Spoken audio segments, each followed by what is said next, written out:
नमस्कार आप सबों को। एक बार एक धोबी अपने गधे को लेकर नदी किनारे कपड़े धोने पहुंचा, जैसा कि यूं ही अक्सर वो किया करता था। लेकिन पहुंचने के बाद वो परेशान हो गया क्योंकि रस्सी उसकी घर पे छूट गई थी, जिससे वो गधे को बांधता था। अब वो चारों तरफ उसने नजर दौड़ानी शुरू की कि शायद उसे कुछ मिले जिससे वो गधे को बांध दे, लेकिन उसे कुछ मिला नहीं। तभी एक यात्री की नजर उस पे पड़ गई जो वो वहां आराम कर रहा था। उसने बोला कि भाई क्या बात है, तुम क्यों परेशान से दिख रहे हो। उसने कहा कि मैं रोज यहाँ आता हूँ, लेकिन आज मैं अपनी रस्सी भूल गया हूँ। अब मैं अपने गधे को बांधूंगा नहीं तो फिर मैं अपना काम नहीं कर पाऊंगा, क्योंकि गधा भाग सकता है इस बीच। उसने कहा इसमें कौन सी बड़ी बात है, तुम ऐसा करो कि जैसे रस्सी तुम्हारे हाथ में और तुम उस गधे को बांधने का काम करो। ऐसा ही धोबी ने किया। हालांकि धोबी को विश्वास नहीं था, लेकिन जब वो अपने काम पे गया, कपड़े धो रहा था, तो वहां से पलट पलट के बार बार देख रहा था। लेकिन वाकई में 2 घंटे निकल गए और गधा वहीं बैठा का बैठा रहा। जब वो वापस लौट के आया तो गधे को उसने चलने के लिए पूरी धक्की लगाई, लेकिन गधा जो है वहां से हिलने का नाम नहीं ले रहा था। धोबी फिर परेशान हो गया। उसने उस यात्री की तरफ देखा तो यात्री मुस्कुराते हुए कहा कि तुमने इसे बांधा है, अब खोलोगे तभी तो जाएगा।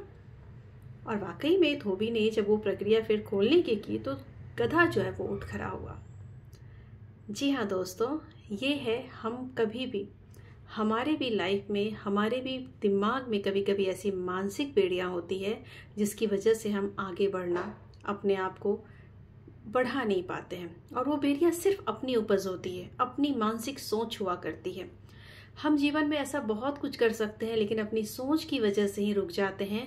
बेवजह क्या डर, बेवजह का भय, बेवजह की चिंताएं को लेके अपने उस काम में अपने आप को आगे करने से रोक देते हैं। मानसिक बेड़ियां टूटेंगी तभी हम जीवन को सही दिशा में दे पाएंगे और आगे बढ़ पाएंगे। कुछ चीजें ऐसी है जिससे मानसिक बेड़ियों को हम बहुत अच्छे से तोड़ सकते हैं और अपनी सोच का दायरा भी बहुत बड़ा कर सकते हैं। सबसे पहले और सबसे इम्पोर्टेंट चीज तो ये है कि हमें ऐसी संगत में रहनी चाहिए जो लोग हमें प्रोत्साहित करें, जो हमें मार्गदर्शन करें, क्योंकि कहते हैं कि संगति का असर बहुत होता है और एक दूसरे पे सोच का असर बहुत पड़ता है। दूसरी इंपॉर्टेंट चीज है कि वैसे लोगों के चरित्र को पढ़ें जिनकी सोच बहुत बड़ी है, और ऐसी हमारे पास बहुत सारी किताब है जिसको पढ़ के हम अपने जीवन में अपने लिए बहुत अच्छी दिशा तय कर सकते हैं। तीसरी इंपॉर्टेंट चीज है कि वैसे नकारात्मक लोगों से दूर रहना चाहिए जो हमें या तो हतोत्साहित करते हैं या सिर्फ नकारात्मक ऊर्जा ही हमें देते हैं।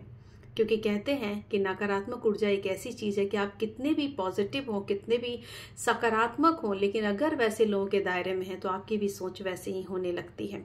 और चौथी इंपॉर्टेंट चीज कि अपने दिमाग को ये भावनाएं हमेशा दें कि आप बहुत कुछ अच्छा कर सकते हैं और आप इस चीज़ में आगे बढ़ सकते हैं। जब बार बार आप ये चीज़ बोलेंगे तो आपकी सोच का दायरा बड़ा होगा, और दायरा बड़ा होगा तो आपके जीवन में उपलब्धियां भी बड़ी होंगी।